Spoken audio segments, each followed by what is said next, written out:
She never asked for anything in return. No cameras. No applause. Just a quiet act of kindness on an ordinary day.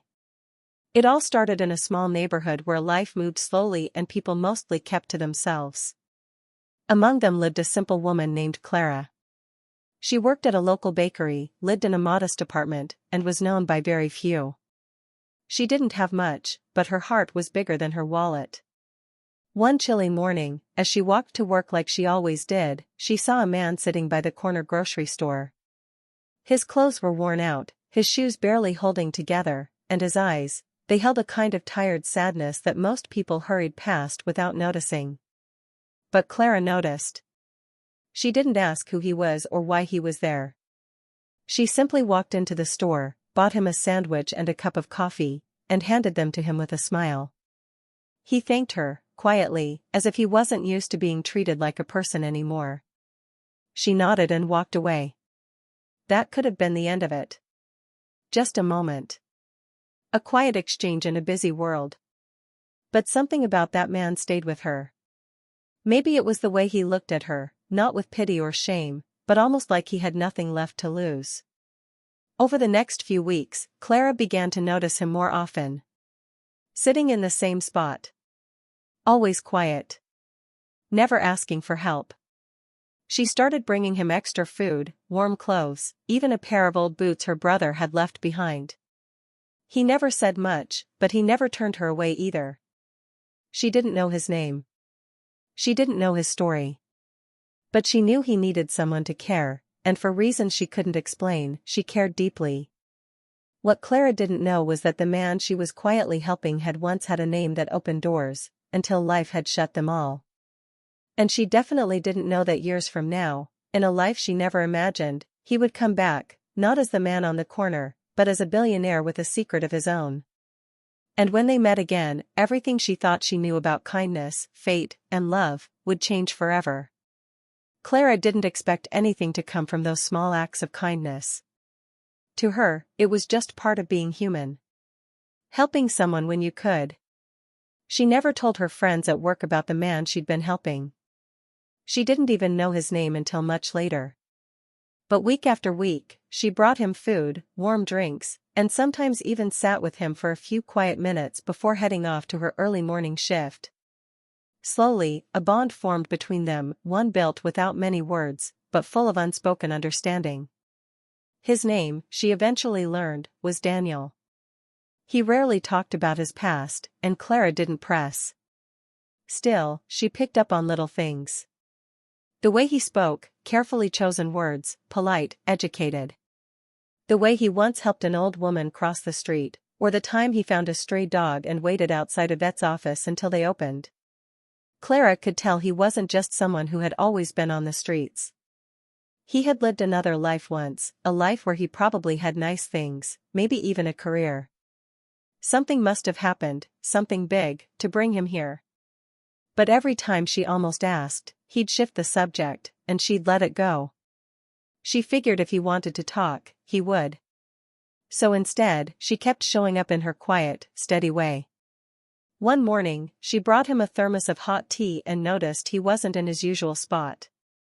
She waited a few minutes, then walked around the block. Still nothing. A strange worry tugged at her chest, but she had to get to work. For the next few days, she kept looking, but he was gone. No note. No goodbye. Just disappeared, like smoke. Years passed. Clara's life stayed simple. The bakery closed down, and she found a job at a small library. She still lived alone, still kept to herself. But sometimes, especially on cold mornings, she'd think of Daniel. Wonder where he ended up.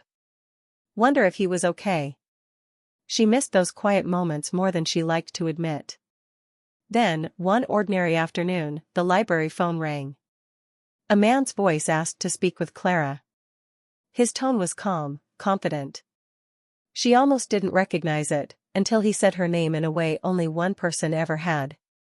Daniel was back. But he wasn't the man she remembered. And nothing about his return would be simple. Daniel didn't respond right away. He looked at Clara for a long moment, then glanced away, his jaw tightening slightly. "There's just a lot I haven't figured out how to explain," he said finally, voice low. Clara nodded, but her heart ached. She didn't want to push, but the feeling that something wasn't right was getting harder to ignore. From the outside, it looked like a perfect story. A simple woman helps a homeless man, and he comes back as a billionaire, grateful and kind. But life isn't a fairy tale, and Clara knew that better than anyone. She could feel the weight in Daniel's silences. There were too many gaps. Too many questions he kept skipping over. People had started noticing them together. At the cafe, at the library. Some of Clara's coworkers were whispering. One asked, half joking, if she was dating a millionaire. Billionaire, Daniel corrected with a soft smile once, but Clara didn't laugh. That word, billionaire, was starting to feel like a wall between them. One evening, she found herself walking home alone after he canceled dinner at the last minute. Again. He'd said something about a meeting, a delay, nothing to worry about. But as she passed the bakery where they first met, her memory tugged at her. Back then, he'd sit for hours without expecting anything. Now, he was always rushing, always hiding something behind polite words and business calls that came too late at night. A week later, everything changed. Clara was shelving books at the library when a man walked in looking for her. He introduced himself as a reporter, someone doing a piece on Daniel's tech empire. He said he'd been trying to reach Daniel for a while but kept getting blocked by his team. Then, quietly, he said something that made Clara's blood run cold. "Do you know about the lawsuit? The one from his early days in business? There are rumors about how he got his first funding." Clara shook her head slowly. "No. I don't know anything about that." The man looked at her carefully. "It might not be what you think. He's not the person the media paints him to be. He's smart, yes, but some of what he built may have come at a price. And some people were left behind." That night, Clara didn't sleep. For the first time, she wondered, had she really saved Daniel, or had she helped someone become a man she wouldn't recognize anymore? Clara sat alone in her apartment, the reporter's words echoing in her mind. Lawsuits. Shady funding. People left behind. It didn't make sense. Daniel had always been gentle, soft-spoken, almost too careful with his words. But maybe that was the point, maybe he had learned to hide things well. The silence between them in recent weeks now felt less like nervousness and more like distance. A deliberate gap. The next morning, Clara tried to go about her usual routine, but something inside her had shifted. She hadn't heard from Daniel in 3 days, not a text, not a call. She pulled out her phone and scrolled through his messages, pausing at one from 2 weeks ago. "I'll tell you everything soon. Just not yet."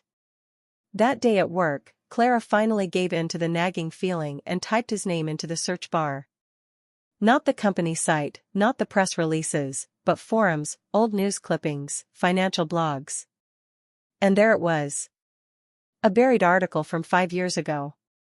Small startup, big idea, sudden investor backing, and a quiet scandal. One of the original co-founders had sued Daniel, claiming their code had been stolen, their vision hijacked. The case never went to court. Settled privately. No admission of guilt. But it left a stain, a question mark in the background of Daniel's success story. Clara closed her laptop, her chest tight. She didn't want to believe it. But what if the man she had helped all those years ago had become someone else entirely? Later that evening, just as she was about to leave the library, a letter arrived. Handwritten. No return address. Inside was a single note in Daniel's handwriting. "Please don't believe everything they tell you. Meet me where it all began." She knew exactly where he meant, the old corner by the grocery store. Her heart pounded as she tucked the letter into her coat pocket and stepped into the night. When she reached the corner, the street was quiet, almost like a memory. She stood there, waiting. Then she saw a black car parked across the street. The window rolled down, but it wasn't Daniel who stepped out. It was a woman. And she looked like she knew Clara's name. Clara froze as the woman stepped out of the car, heels clicking softly against the pavement. She was elegant, confident, and carried an envelope in her hand. "Clara?" she asked, her voice steady but not unkind. Clara nodded slowly, unsure whether to step back or stand her ground. The woman extended the envelope. "Daniel asked me to give this to you if he couldn't be here." "Where is he?" Clara asked, her voice shaky. "He's safe," the woman said carefully. "But, things have changed. I think you deserve the truth." Clara took the envelope, her fingers trembling. She opened it to find a letter written in Daniel's familiar handwriting. In it, he explained everything. The lawsuit had been real, but there was more. The early funding had come from a man with dangerous ties, someone Daniel had desperately tried to cut off once the business took off. But walking away wasn't that easy. That investor had resurfaced recently, threatening to destroy everything if Daniel didn't cooperate. So Daniel made a deal. He'd disappear quietly, leaving behind his company, his wealth, and even Clara, if it meant protecting the one person who mattered most. "You were the only real thing I had," the letter read. "I didn't want to drag you into this. But now it's too late to fix things without someone getting hurt. I never meant to lie, I just wanted a second chance. Not at money. At being someone worthy of you." Tears blurred Clara's eyes as she read the final line. "If I never see you again, I hope you'll remember me not as a billionaire, but as the man on the sidewalk you chose to care about when no one else did." The woman gently touched Clara's arm. "He left the country this morning. It was the only way to keep the others off his back. He asked me to stay behind to make sure you were safe." Clara stood there in silence, the noise of the city suddenly so far away. But just as she turned to leave, the woman spoke again, quietly. "He told you everything, didn't he?" she asked. Clara nodded. The woman smiled faintly, then added, "Funny, he never mentioned he wasn't the one who built the app." "I was." Clara's breath caught. Everything she thought she knew, about Daniel, the company, the past, had just turned on its head. Clara stood in stunned silence, the woman's words ringing louder than the city around her. "I was." Just 2 words, but they shifted everything. She looked down at the letter in her hand, Daniel's letter, and for a moment, she felt like she'd been holding someone else's truth, someone else's story. The woman introduced herself as Elise. She explained how she and Daniel had started the tech idea together in a tiny apartment. The original vision, to create a financial tool that could actually help people, had been hers. Daniel had been brilliant, no doubt, but it was Elise who designed the first model, who pitched it to early investors.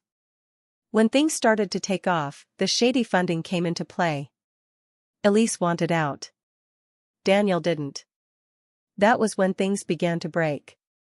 He had taken the product forward alone. Legally, he won. But morally, it was messy. "I don't hate him," Elise said gently. "He did what he thought he had to do. We both made choices. But I needed you to know the full story." Clara didn't know how to respond. She felt heartbroken and oddly grateful at the same time. The man she had helped all those years ago had been honest about his pain, but not his past. Yet, underneath the confusion, something still felt real, his kindness back then, the quiet way he looked at her, the things he never said but always showed. In the weeks that followed, Clara returned to her quiet life. The library. Her walks. The same old apartment. But something had changed inside her. She began writing in the mornings, just small reflections. About second chances. About how kindness isn't always repaid the way you expect, but it still matters. About how people are never just one thing. One day, she received a package with no return address. Inside was a simple necklace, a small silver heart she once gave to Daniel when he had nothing. Along with it, a note in his handwriting, "Still carrying you with me." Clara smiled softly. She didn't end up with the billionaire. But she had loved a man when he had nothing, and maybe that was enough. Sometimes, the story isn't about how it ends, but about who we become along the way. And in her quiet way, Clara had changed a life. Maybe even two.